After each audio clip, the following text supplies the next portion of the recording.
Segunda Reis, capítulo 6, do versículo 8 ao 18, pegando esse texto.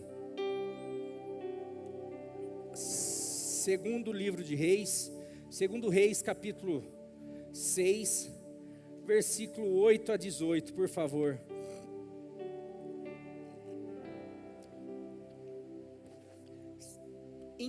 Entendendo, se eu fosse entendendo um pouquinho sobre as lutas, sobre as guerras do povo de Deus, sobre algumas lutas que nós enfrentamos, que toda época o povo de Deus enfrentou.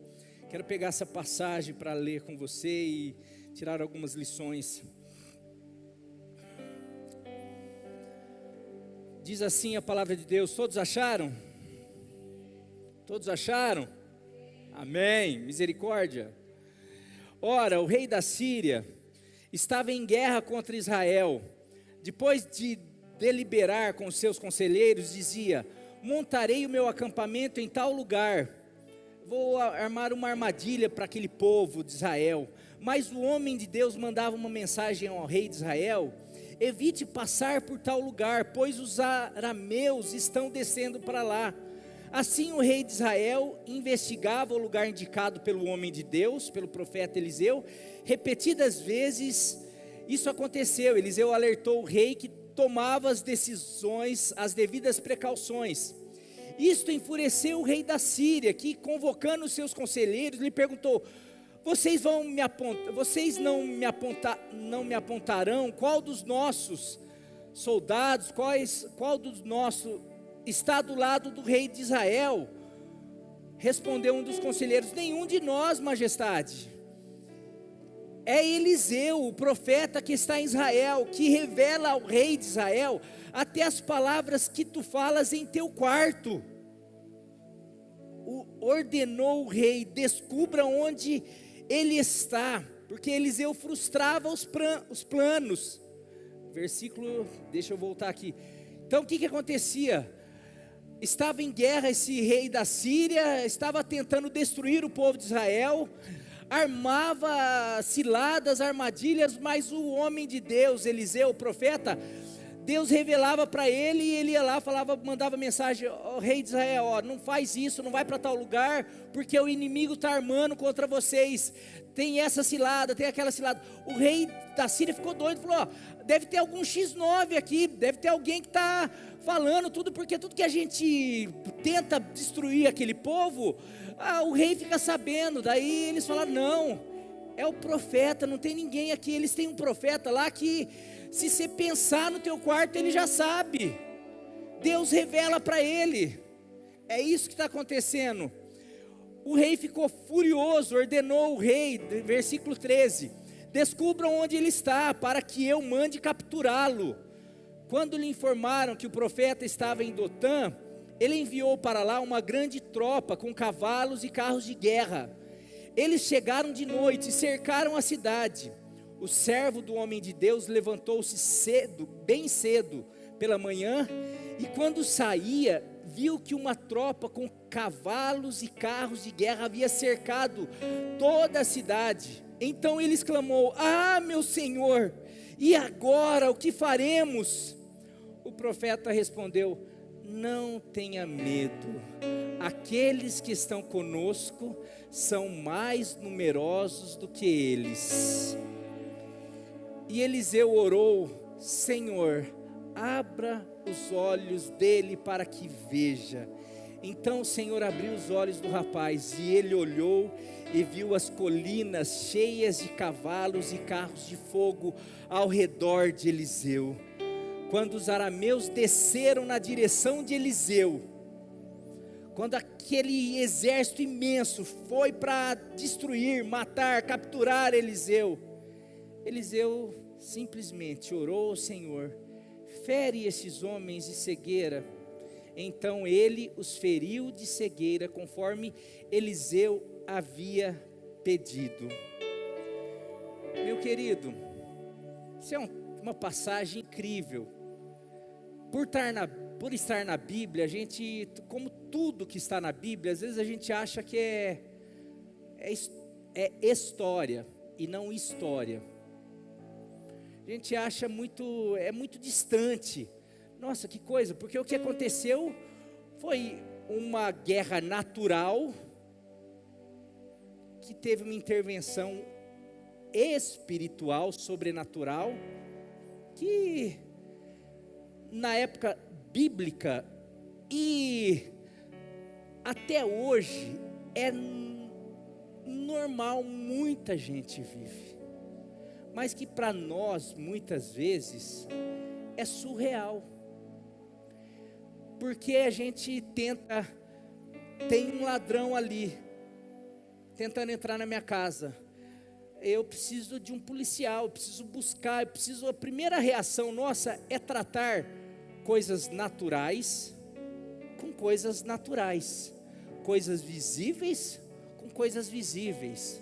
A gente tem uma dificuldade imensa de achar que coisas sobrenaturais ou coisa espiritual tem poder sobre o natural, porque a gente não vê, a gente não apalpa. Por isso que quando você recebe qualquer notícia, ou quando você vê, em vez de você ir orar, você tenta ligar para 10 pessoas, você fica desesperada, você sai querendo, porque você acha que uma oração que você não vê, você não ouve, você não apalpa, você acha que isso não pode mudar, então você não ora, ou no máximo você pede para alguém que tem mais fé que você orar, porque você não tem fé, e você sabe que você não acredita nisso, então você, eu vou pedir para o pastor, porque o pastor prega, às vezes ele acredita, vai que Deus ouve ele, e a gente... Quero dizer que o povo de Deus, essa passagem é mais uma, desde Gênesis até Apocalipse. Se você for ler Apocalipse 12, 13, você vai ver o resumo da história bíblica, que é com o final, é a guerra do dragão com a mulher, que é, na verdade, a história, é o resumo que sempre aconteceu, é a guerra de Satanás com a mulher que representa o povo de Deus. Satanás, ele vive em guerra com o povo de Deus, ele vive em guerra tentando destruir. O ladrão vem para matar, roubar e destruir, mas eu vim para que vocês tenham vida e vida abundante. Você vai ver na Bíblia inteira relatos de guerra, de lutas, de embates, de nações contra a nação de Israel, e assim por diante. Depois você vai ver a perseguição de Roma com a igreja, daí depois da própria religião contra os cristãos. Existe uma guerra, que às vezes a gente acha que é uma guerra política, a gente acha que é uma guerra, não, existe uma guerra que o inimigo usa para destruir o povo de Deus, e ele usa governo, ele usa nação, ele usa ideologia, ele usa poderes, ele usa influência, ele usa mídia, ele usa família, ele usa tudo e todos. Não significa que toda vez que você tem uma guerra, e aqui vai, mas às vezes você tem uma briga com a esposa, o inimigo está usando aquela briga para destruir você e a tua esposa inclusive. E você, daí tem os dois lados, já achar que a esposa ou que o marido é o diabo. Não estou falando isso daqui, porque tem gente que acha, e daí já está uma exegegue, não é exegese, isso daí já você está sendo... Agora, o inimigo, ele usa pessoas, inclusive boas. Quando Pedro, logo depois de ter recebido um elogio, e vocês, quando Jesus está todo mundo falando, Jesus está perguntando, quem o povo está dizendo que eu sou? Uns estão falando que você é Elias, outros falando que você é João Batista, outros falando que você é... E vocês, quem dizeis que o Filho do Homem é? Pedro fala, tu és o Cristo, Filho do Deus vivo. Jesus fala para Pedro, bem-aventurado é você, porque você é bem-aventurado, porque você teve uma revelação, você foi um profeta agora. Passa um tempinho, Jesus está falando que vai para a cruz. Pedro fala, não, eu não vou deixar você ir para a cruz de jeito nenhum. Jesus fala, arreda-te de mim, Satanás. Peraí, mas ele era profeta ou ele era de Satanás? Não, está falando que o inimigo usa o jeitão de Pedro, que era, ele estava querendo fazer o bem para Jesus. Não, Jesus, você não vai, não. Mas o inimigo, ele usa o jeito, ele usa característica, ele usa temperamento, ele usa tudo e todos para declarar guerra contra o povo de Deus, para fazer você, quer saber? Eu vou chutar pau da barraca, não, sabe, tô nem aí, porque a coisa está difícil mesmo, está difícil em casa, está difícil no trabalho, está difícil na igreja, está difícil em tudo quanto é lugar. E é isso, o inimigo ele usa. Quando Paulo fala em Efésios, a nossa luta não é contra a carne nem contra o sangue, não é contra seres humanos. Ele está falando sobre vários relacionamentos interpessoais. Ele está falando sobre relacionamento de pai com filho, de filho com pai, de esposa com marido. Está falando sobre patrões e funcionários, funcionários e patrões, sobre a comunidade, sobre relacionamento da igreja. Ele está falando sobre diversos relacionamentos. E ele fala, no mais, continuando isso aqui, vocês precisam se fortalecer no Senhor, revestir a armadura do Senhor, uma armadura espiritual, porque a luta de vocês não são contra essas pessoas, ou não é contra o humano apenas, mas contra os principados e potestades, que usa tudo isso, que usa todas as circunstâncias para te derrubar, para te destruir, para fazer você parar, para você não viver os planos de Deus. Porque os planos que Deus tem para você, sabe qual é? Sabe quais são os planos que Deus tem para você? É que você seja a continuidade de Cristo Jesus nessa terra. E sabe que Jesus, o que o povo de Israel? O povo de Israel era uma afronta a Satanás. O povo de Israel era uma luz que brilhava, era o sacerdócio do Antigo Testamento, era para demonstrar a glória de Deus, o resplendor de Deus para todas as nações. Aquilo era uma afronta, então vamos destruir. Jesus veio para redimir, não, vamos destruir Jesus. Agora a igreja está aí para destruir as obras, porque é isso. Jesus veio para destruir as obras de Satanás. A igreja está aqui para destruir as obras de Satanás. Você está aqui para destruir as obras de Satanás na tua casa, na tua família, nessa cidade, na nossa nação, em todos os lugares. Você tem que ser o inimigo de Satanás e chegar para ele, para o reino dele, para todo lugar, falar assim: aqui não, aqui é feita a vontade de Deus, como é feita no céu. Aqui na minha casa é feita, e eu sou um embaixador do reino aqui. Aqui tem um soldado, aqui tem um profeta, e aqui não. É como Eliseu lá na época. O rei da Síria queria destruir o povo. Não, aqui não, eu vou te desmascarar. Não, eu vou armar armadilha aqui não. Olha lá família. Olha o que o inimigo está tentando fazer. Olha lá casal, olha o que o inimigo está tentando fazer. Olha lá pais, o que o inimigo está tentando fazer.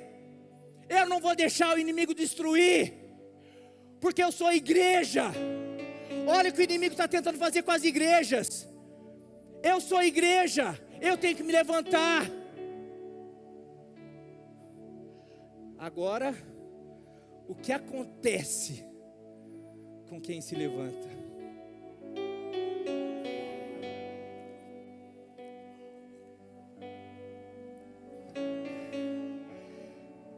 Texto primeiro aqui, que eu já entrei, já praticamente falei, já vou para o segundo texto, segundo ponto. O texto fala que o rei da Síria estava atacando Israel, mas o profeta Eliseu atrapalhava, frustrava. O inimigo fica furioso com os que se levantam para frustrar os seus planos. E Deus sempre levantou homens, até levantar Jesus, os discípulos e agora por último a sua igreja, para frustrar os planos de Satanás. Mas Satanás continua tentando usar tudo, reinos, nações, governantes, tudo para tentar destruir a igreja. Mas cadê os Elias, cadê os Eliseus dessa geração? Cadê os profetas que vão falar, vão se levantar e não vão se amedrontar por causa disso? Porque é isso, primeiro ponto que eu quero colocar: o inimigo fica furioso com os que se levantam para frustrar os planos do inimigo. O rei da Síria planejava, mas Eliseu se levantava e frustrava. Mas tem gente que prefere não se envolver por acomodação, por egoísmo, por incredulidade, prefere ficar. Eu estou vendo que o inimigo está se levantando contra as famílias, eu estou vendo que o inimigo está se levantando contra a igreja, eu estou vendo que nós estamos numa guerra absurda, que Israel ou que a igreja está travando uma guerra, que o inimigo está travando uma guerra com a igreja. A igreja, eu estou percebendo uma mornidão na igreja, eu estou percebendo as pessoas não se comprometendo mais. E eu? Cada um por si. É isso que Jesus falou, ensinou, cada um por si. Não, mas hoje é assim mesmo. O amor de muitos vão se esfriar, tá, mas e o teu? É apostasia, e você? O inimigo tem tramado contra as crianças, o que você tem feito? O inimigo tem tramado contra as famílias, criado setas, ciladas contra a família, o que você tem feito? O inimigo tem tramado contra os valores da palavra de Deus, o que você tem feito? O inimigo tem tramado contra a igreja, o que você tem feito? Tem muita gente que não se levanta para fazer por medo. Quando eu falo isso, o inimigo ficou furioso com quem? Com quem que ele foi atrás? Ele estava em guerra contra Israel, ele queria destruir Israel, mas quem se levantou em favor de Israel e começou a frustrar foi Eliseu. O que ele fez? O que o inimigo fez? Foi atrás de Eliseu. Não, vamos lá, eu quero pegar. Cercou Eliseu de tudo quanto é jeito. Não, agora não escapa. Mandou tudo quanto é exército lá. Eu já ouvi gente falando assim: por isso que eu não pego liderança, pastor. Por isso que eu fico quietinho no meu banco. Por isso que eu não me comprometo com a igreja. Por isso que eu não. Você sabe por quê? Eu estou no meu cantinho quieto lá, porque eu sei que se eu pegar, sabe, eu estou esperando me fortalecer, porque eu sei que se eu der aquele testemunho, se eu me levantar, se eu fizer, o inimigo vem. Não, inimigo, você não está entendendo. Talvez ele vai pegar mais pesado com você. Mas se não for Eliseu, ele já estava destruindo Israel há tempo. Se não for os Eliseus, se não for as pessoas. Agora tem uma passagem muito interessante, quando o tio da rainha Esther 4, 13, 14, quando tem aquele decreto lá, Amã, que era usado para o diabo, era um instrumento do diabo para destruir o povo judeu, e ele cria um decreto lá que todos os judeus teriam um dia lá para exterminar todos os judeus. E o tio lá, Mardoqueu, tio da rainha Esther, chama ela: Esther, você está sabendo disso? A gente vai morrer e precisa fazer alguma coisa. Ele chega para a rainha Esther e a Esther fala: mas faz tempo que o rei não me chama na presença dele, eu não posso entrar na presença dele, porque se eu entrar na presença dele, se ele me chamar, eu posso morrer. Olha que Mardoqueu fala para ela, Esther 4, 13 e 14, mandou dizer-lhe: não pense que pelo fato de estar no palácio do rei, de todos os judeus só você escapará, pois se você ficar calada nessa hora, socorro e livramento surgirão de outra parte para os judeus, mas você e a família de seu pai morrerão. Quem sabe se não foi para um momento como este que você chegou à posição de rainha? Quem sabe não foi para um momento como esse que Deus te trouxe para essa igreja, para ouvir palavras tão sérias? Quem sabe não foi para um momento como esse que Deus te trouxe nessa terra? Quem sabe não foi para um momento como esse que Deus, há 10 anos atrás, ou há 5 anos atrás, você já ouviu algumas profecias sobre que Deus ia te levantar na tua casa, na tua família. Quem sabe não foi para um momento como esse que Deus permitiu você passar por algumas situações, para você hoje se levantar e falar: eu vou ser um defensor da família, dos meus filhos, eu vou ser um defensor, aqui não, o inimigo não vai ter mais vez, eu vou me levantar, eu vou ser um Eliseu. Porque senão, não, livramento vem de outro lugar, mas você e a tua casa pode padecer, porque você não assumiu o papel. Por quê? Porque eu posso morrer, porque eu posso, não sei o que, eu prefiro ficar no meu cantinho. Nós não fomos chamados para ficar no cantinho, porque eu e você somos sal e luz da terra. E não se pode colocar uma luz debaixo de lugar em cantinho nenhum. Luz é para ser colocado no lugar onde ilumina, onde as trevas têm que se recuar, se retirar, porque a luz chegou e eu e você somos luz desse mundo. Você é luz na tua casa, você é luz na tua família.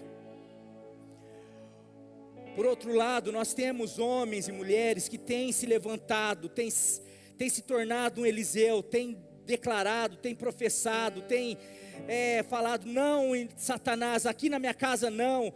Eu tenho me tornado, eu tenho sido um profeta, eu tenho falado, eu tenho frustrado os teus planos. Na família, na igreja, na sociedade, tem procurado ser relevante. Porém, hora que se vê no segundo ponto, uma guerra natural e real. Tem muitos homens e mulheres que têm procurado, têm se levantado, têm percebido que é o momento de se levantar. Esse é o momento de se levantar, igreja. E as pessoas têm se levantado, só que o que acontece quando Eliseu se levanta? Versículo 14, o rei, ele enviou para lá uma grande tropa com cavalos e carros de guerra. Eles chegaram de noite e cercaram a cidade. Eles enviaram uma grande, não é uma pequena, uma grande tropa, com cavalos e carros de guerra. Eles chegaram de noite, cercaram toda a cidade, a ponto de do servo do homem de Deus levantar, quando levantou pela manhã, viu tudo aquilo, a cidade cercada, ele exclamou: meu Senhor, o que faremos? Tem muita gente, muito Eliseu, fazendo a pergunta que o seu servo fez. Porque tem muito Eliseu com a visão do servo dele. Pessoas que se levantam porque sente o chamado. Pessoas que não, eu vou fazer, eu preciso, eu estou vendo o que o inimigo está fazendo, eu já vi o que ele fez na minha casa, eu já vi o que ele fez na minha família, eu vi o que ele está fazendo, e eu sinto que eu tenho condição, eu sinto que Deus me deu algo, e eu estou fazendo, eu já enfrentei uma luta ali, eu já enfrentei outra luta ali, eu estou forte, mas de repente, a hora que eu me vejo cercado de um exército real e natural, eu coloquei o ponto aqui, uma guerra natural e real, porque o que eles estavam vendo ali, não era uma coisa, não era imaginação, era uma ameaça real. O exército estava lá, a ameaça estava lá, a sentença estava lá, não tinha, o cerco estava lá, não tinha para onde sair, não tinha escapatória nenhuma. Eles não tinham um exército natural, visível, não tinha do âmbito natural, do âmbito lógico. Eles estavam perdidos. Então a pergunta do servo é lógica. É a pergunta que eu e você muitas vezes fazemos. E agora? Diante de cercos reais, diante de ameaças reais, e agora? O que eu faço diante dessa guerra no meu casamento, e agora, o que eu faço diante dessa enfermidade, e agora, o que eu faço diante desse diagnóstico, e agora, o que eu faço diante dessa situação com meu filho, e agora, o que eu faço diante dessa situação financeira, e agora, o que eu faço diante dessa situação do país, e agora, o que eu faço diante de tanta ameaça, coisas reais, e agora?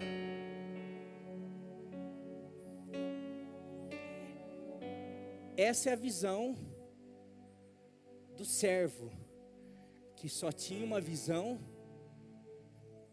natural das circunstâncias. E eu quero dizer que essa tem sido a visão da igreja, meus queridos, porque se não fosse essa visão, a igreja não teria tanta baixa como tem tido. A gente conversa com os pastores, e eu conversando ali com o Danilo e com a Mônica, eles falaram assim, que se resume, falou assim: olha, Marinho, a gente sente que esse tempo vai ser para separar o joio do trigo. Quando na parábola do joio do trigo, Jesus fala: deixa crescer, porque vai chegar o momento e é o momento, porque eles falaram assim, você reparou na entrevista do Kleber Lucas? Kleber Lucas usa uma expressão ali, o Kleber Lucas, infelizmente, ele está indo na onda de muitas coisas aí, e ele usa uma expressão, fala, os cristianismos,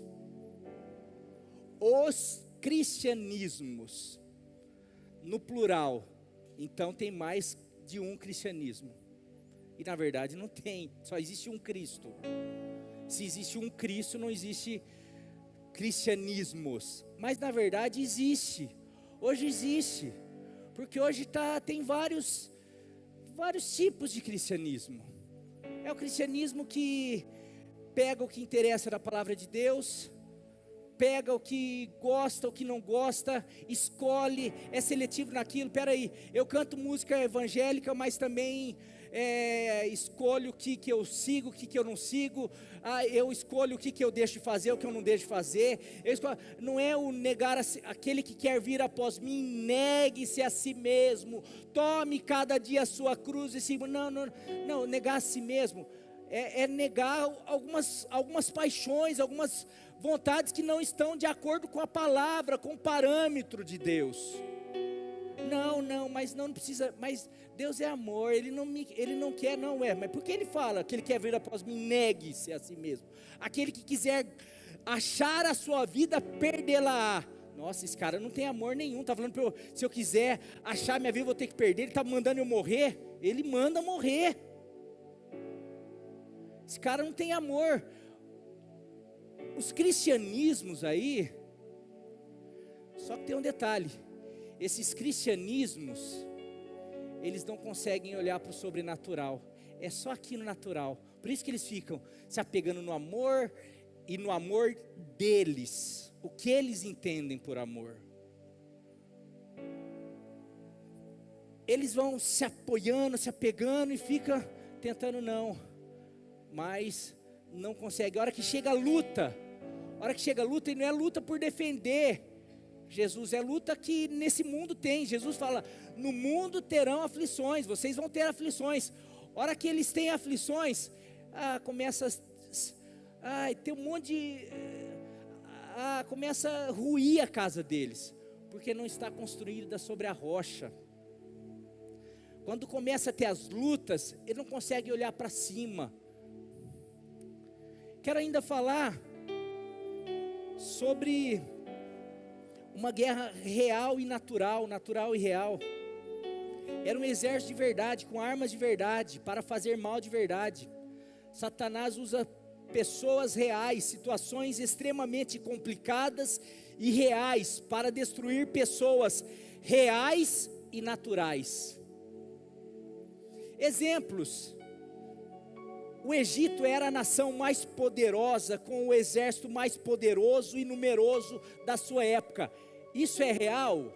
Era real ou era fictício? Era real, era algo real.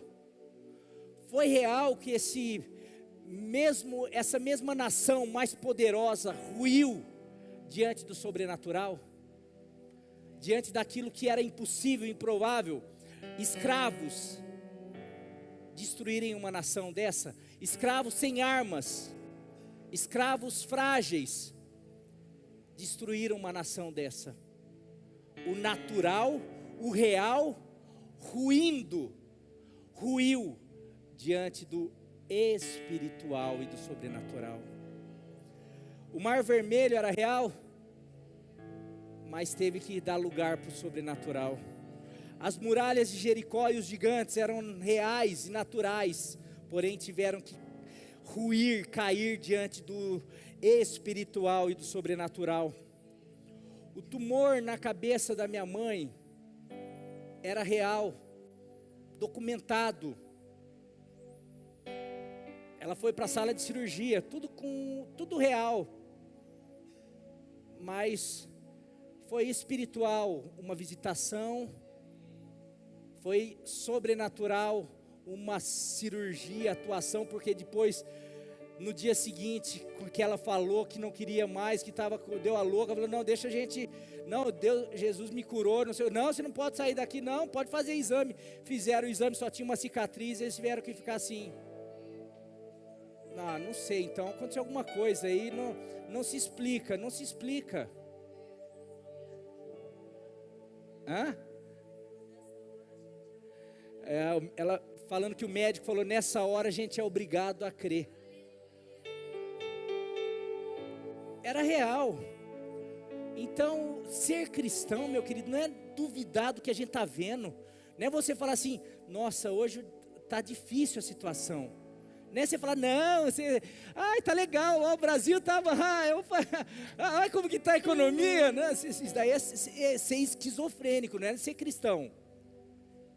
Não, está difícil, a situação está difícil, existe uma muralha, existem gigantes, isso é o real e o natural, mas eu fui chamado para viver pela fé, eu fui chamado para viver o sobrenatural, eu fui chamado para manifestar o poder e a glória, a majestade do grande eu sou.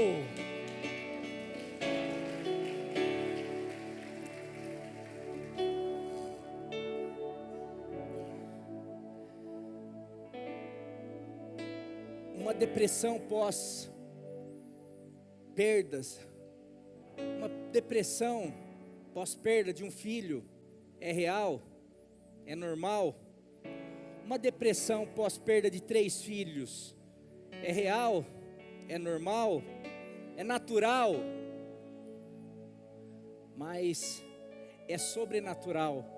Depois de 3 perdas, depois de 3 perdas de filhos, depois de ver sonhos frustrados, estar cada dia mais forte, se tornando uma pastora maravilhosa, especial, para a glória de Deus, é sobrenatural. Estou falando da Nilva aqui, que vocês conhecem.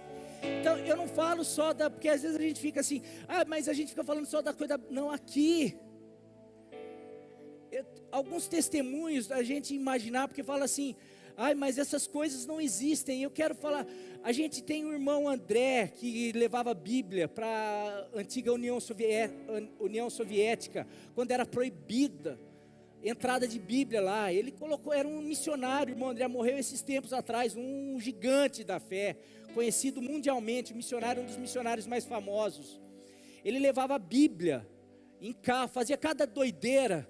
Numa das vezes que ele estava levando o carro cheio de Bíblia, não lembro se era no Fusquinha, não sei aonde que estava, não sei aonde, era no Perua Kombi, acho que era, cheia de Bíblia, foi parado num comando, cheio de aqueles soldados soviéticos com metralhadora, com tudo.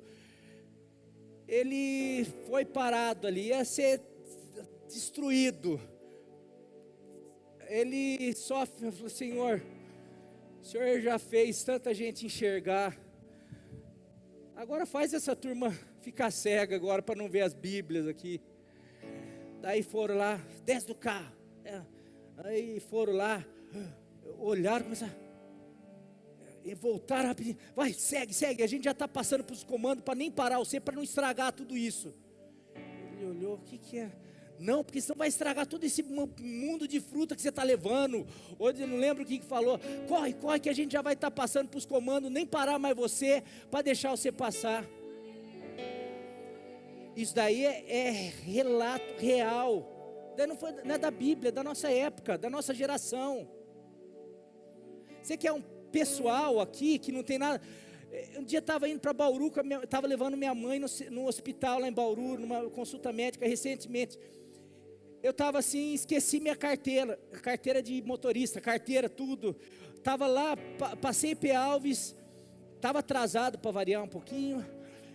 Falei, mãe, nossa, estou sem carteira. Puxa, mas daí está a consulta. Ela falou, vamos, toca, não vai ter problema. Eu fiquei meio assim, falei, vamos, você quase nunca, quantas vezes você vai para Bauru, não para, tal.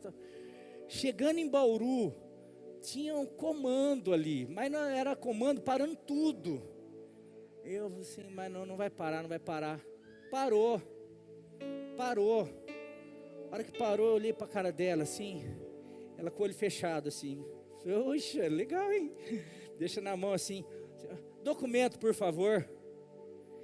Eu não falei nada, fiquei esperando assim. Do nada, ele falou, não precisa, pode ir. Do nada, eu não respondi, eu não falei que sim, não falei que não. Do nada, ele falou, não precisa, pode ir. Ele falou assim, não, é uma bobeira, um negocinho pequenininho, um negócio que eu estaria errado, eu teria que ter sido punido. Um negócio pequenininho. O que aconteceu aí? Você tem explicação? Não tem explicação. Sabe, são coisas. A gente tem prima. Trazer aqui que já foi assaltada com um revólver na cara dela, lá, nego tentando pegar a joia dela. Ela falou, em nome de Jesus, eu não lembro que até o sangue de Jesus tem poder, não sou desse mundo, você sai daqui. O cara deixou a joia, recolheu o revólver, saiu correndo dela. Os negócios que você fala assim, não, é doideira, você tem coragem de fazer? Eu acho que não. Eu não tenho, mas por quê? São coisas que você fala assim, será que tem um negócio, será que existe esse negócio? Ou será que a gente fica aqui brincando de acreditar na Bíblia?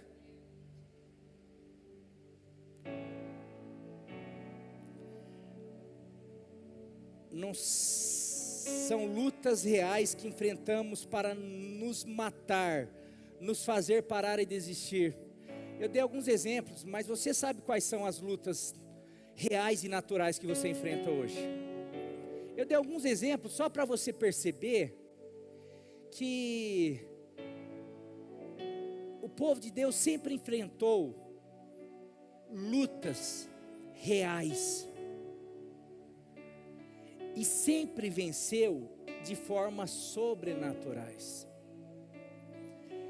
Essa semana do Profetizando, aconteceram algumas coisas que eu não posso falar aqui, mas de coisas que pessoas sonham, oram há 10, 15, 20 anos e fica, não sabe nem o que fazer, como fazer.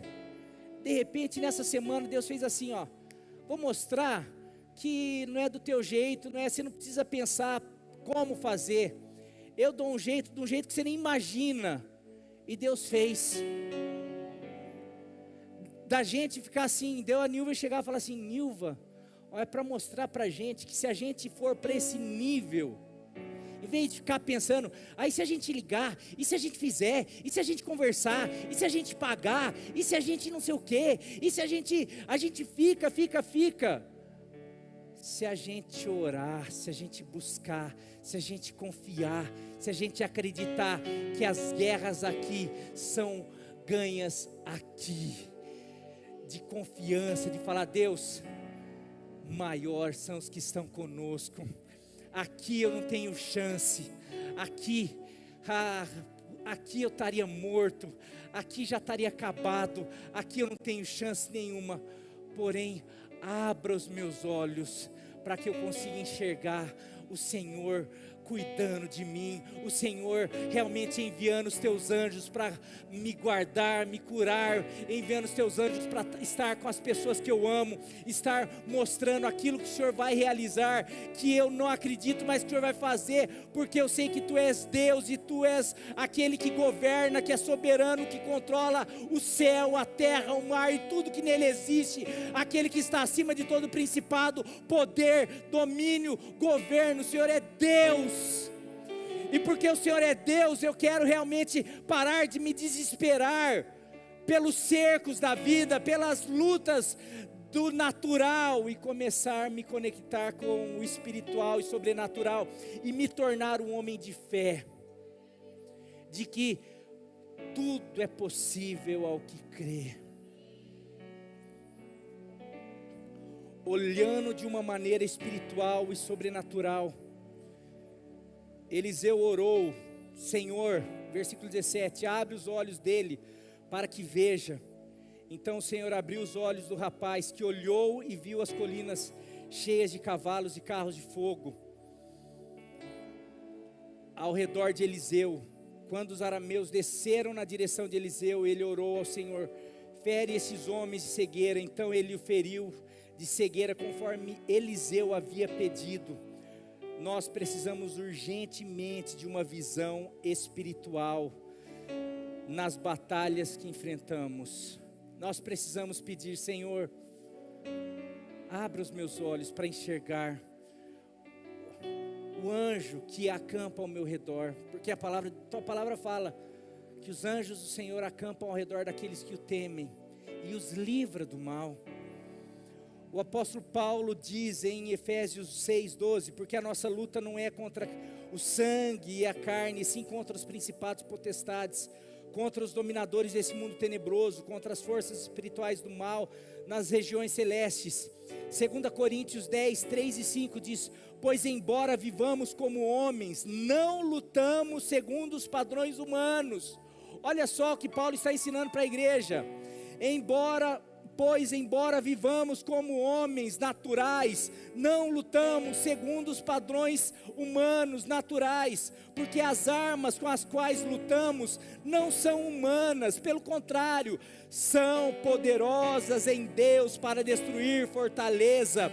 Destruímos argumentos e toda pretensão que se levanta contra o conhecimento de Deus, e levamos cativo todo pensamento para torná-lo obediente a Cristo. Sabe o que é isso? Esses pensamentos que vêm: ah não, você não pode, Deus não vai fazer. Toda incredulidade que vem contra o conhecimento de Cristo, que fala: a minha promessa é fiel, a minha palavra é fiel, pode passar céus e terras, mas as minhas palavras não passarão. Acaso eu sou homem para mentir, ou filho do homem para se arrepender? Acaso eu teria dito e me arrependeria? Não cumpriria?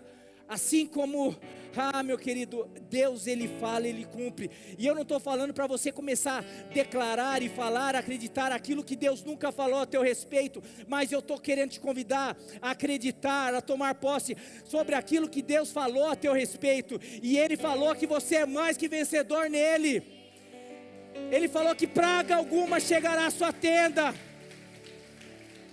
Ele falou através da boca de Davi: eu fui jovem, hoje sou velho, e nunca vi nenhum justo ou a sua descendência mendigar o pão ou passar necessidade. Tem promessa de Deus para você, mas nós, é só ter um cerco para a gente já começar: aí agora que não vou conseguir. Sabe que o inimigo faz isso? Para afugentar os profetas. Porque quando os profetas são afugentados, o inimigo ele tem acesso às casas, às famílias.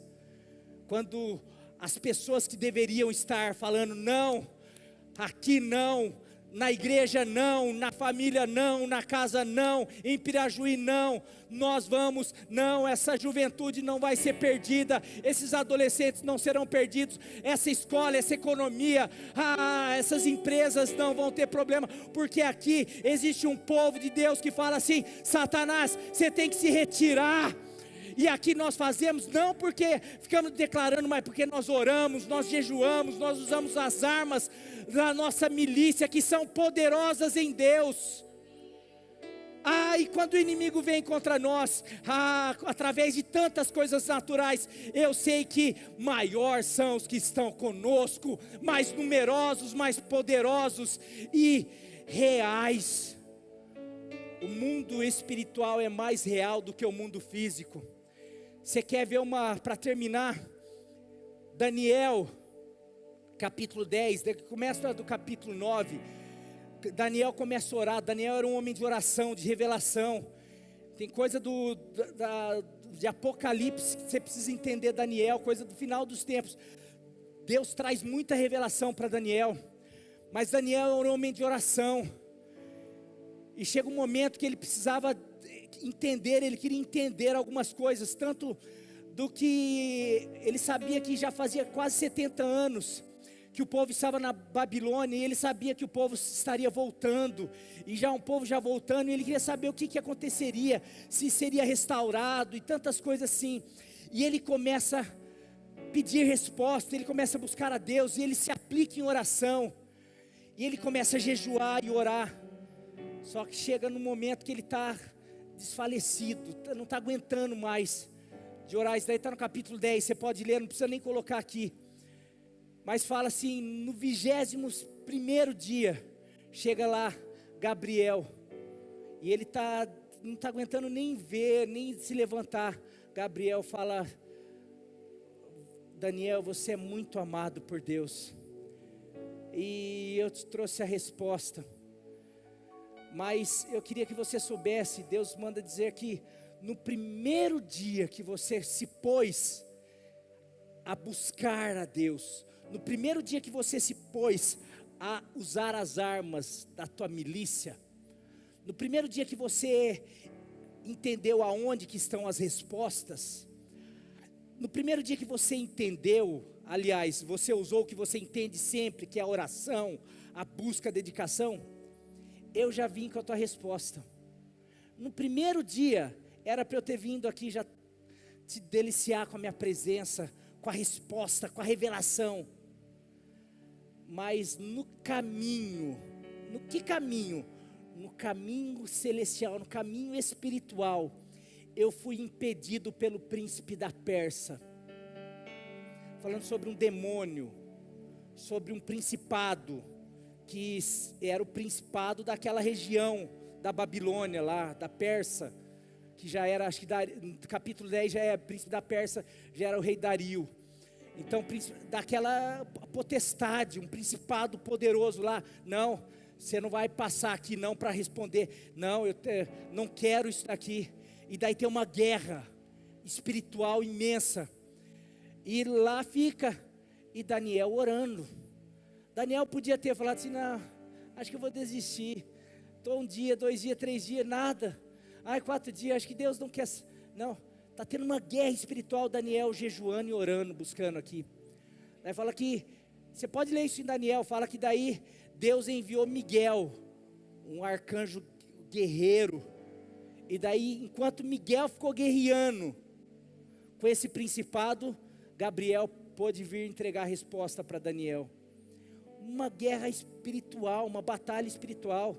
Às vezes a gente está falando sobre corrupção, a gente acha que, não, a corrupção vai ser mudada se trocar fulano, talvez não adianta, porque a gente ora e às vezes tem, aqui em Pirajuí, tem principado aqui em cima, principado, potestade sobre suicídio, tantas coisas, e a gente fica assim brincando de igreja. Você acha que você está lá, não, eu vou lá na igreja domingo, você acha que você já está fazendo o trabalho de cristão? Não, Deus está te querendo levantar como Elias, Eliseu, como Daniel, como falar: não, aqui não, vem Gabriel, vem Miguel, vem anjos, vem miríades de anjos, porque aqui essa cidade vai ser destronada, todo principado, toda potestade, porque aqui tem uma igreja que ora, e uma igreja poderosa, porque a igreja só é poderosa se orar.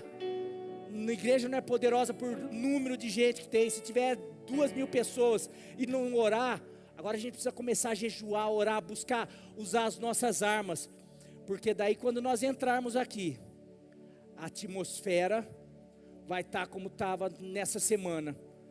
Sabe por que estava dessa semana profetizando? Eu falei, porque o pastor André reuniu o pessoal. A gente veio de um retiro de líderes, 60 líderes, 70 líderes mergulhados na presença ali. Então você já sai ali, você esqueceu um pouquinho dos problemas, você esqueceu do cerco. Daí você já chega aqui, mais gente, você vai orar, você vai não sei o que, o pessoal já, não, eu vou lá, vou orar. A gente chega com fome, a gente chega querendo essa presença, a gente chega já acreditando nesse mover, nessa espiritualidade, no sobrenatural. Por isso que coisas aconteceram no âmbito sobrenatural, e reflete na tua casa, na tua vida, na tua família. Não adianta a gente querer você vir para a igreja, querer que a tua casa seja mudada. Se você vem para a igreja, senta, malemar canta, malemar presta atenção na palavra e sai e fala, ai, queria tanto que Deus mudasse a minha vida, a minha casa. Você não saiu do natural. No natural, quem domina aqui, quem não vira. A gente precisa ir para cá, a gente precisa falar, Senhor, abre os meus olhos, eu quero contemplar a Tua glória, eu quero ir a Ti, eu quero realmente receber a Tua unção, eu quero enxergar as coisas sobrenaturais, eu quero perceber que quando eu oro, eu me conecto com o Senhor, quando eu adoro, o céu se abre, eu percebo que realmente Pirajuí é impactada quando nós nos reunimos como igreja, quando nós nos reunimos na célula, os bairros realmente são encharcados da presença de Deus. A gente precisa começar a fazer isso, entender que são movimentos espirituais e sobrenaturais, não são só movimentos, eu vou lá para ficar conversando. Você vai conversar com a tua comadre ali, na célula você não vai para conversar, você vai para guerrear, você vai para glorificar, você vai para adorar, para manifestar o céu ali naquele lugar. E é isso que nós precisamos fazer. E se nós fizermos, meu querido, se nós fizermos, e nós estamos fazendo, e vamos começar, e vamos fazer cada vez mais, se prepare. Eu estou me preparando, eu gostaria que você se preparasse, porque nesse capítulo de Daniel, talvez um dia eu vou pregar só sobre isso. Daniel fala que não conseguia, com a glória dessa presença, o anjo, ele não está aguentando da experiência, o anjo tocou nele e fortaleceu ele. A gente é fortalecido, a gente pode estar fraco, porque a gente jejuou, porque a gente orou, porque as guerras espirituais, você não tem noção como que é uma pregação, como é desenvolver isso. Pastor Nilson saía daqui passando mal, não sabe a guerra que é para preparar uma palavra dessa, você não sabe as lutas que um pastor passa, você não sabe, aliás, você sabe às vezes para você preparar uma célula, para você preparar uma aula das crianças, para você liderar algo, você sabe, mas eu quero dizer, maior são os que estão do nosso lado, e nós vamos viver, não, vou retroceder, não, coloca aí Hebreus 10, a partir do capítulo, Hebreus 10, versículo 37, não, antes, coloca 37 só para eu ver, antes, 36,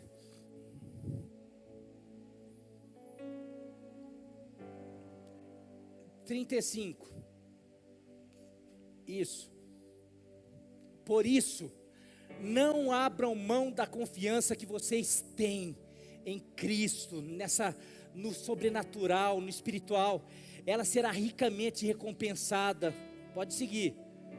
Vocês precisam perseverar, de modo que quando tiverem feito a vontade de Deus, recebam o que Ele prometeu. Pois em breve, muito em breve, aquele que vem, virá, e não demorará. Pode ir. Mas o meu justo viverá pela fé, e se retroceder, não me agradarei dele. Nós, porém, não somos dos que retrocedem e são destruídos, mas dos que creem e são salvos. Amém? Vamos ler esse último todos juntos, bem alto aí, bem forte. Nós, porém,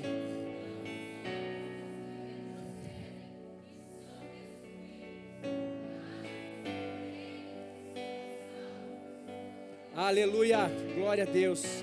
Quero chamar o Ministério do Louvor aqui à frente. Meu querido, o meu justo viverá pela fé. Eu sei que nós temos enfrentado luta. Eu sei que a gente tem um culto desse. Você vai chegar na tua casa, talvez essa semana você vai se deparar com lutas. Lembre que Eliseu enfrentou, todo o povo de Deus enfrentou. Você não é diferente. Eu tenho as minhas lutas, mas a gente não pode retroceder, a gente não pode parar mais. A gente precisa realmente começar a falar: não, é o inimigo, perceber que é o inimigo tentando nos destruir. E a gente tem que se apegar à confiança de que Deus, Ele pode fazer. Ele é poderoso para fazer, aquele que é poderoso para fazer infinitamente mais do que tudo que pedimos ou pensamos, conforme o seu poder que opera em nós. Ele é poderoso, Ele é fiel, Ele usa isso. Há um exército, como que eu posso escapar de um exército verdadeiro, real? Uma oração, eles ficaram cegos. Como que eu posso escapar dessa situação? Como que pode ter uma salvação? Como pode acontecer uma libertação nessa situação? Como pode acontecer uma cura? Como pode acontecer uma reviravolta? Como meu filho pode voltar para Jesus? Como pode minha família ser salva? Como meu casamento pode ser restaurado? Como eu posso ter uma vida feliz de novo? Como eu posso ver a minha vida ser restaurada? Como eu posso ter uma família feliz no futuro? Como eu posso?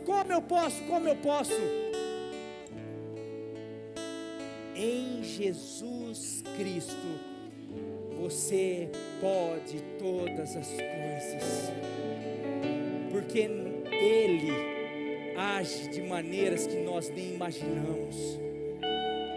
E é nesse âmbito, você vai falar: Deus, eu aqui, eu não sei, mas hoje eu ouvi uma palavra, e eu quero crer que no sobrenatural o Senhor está agindo.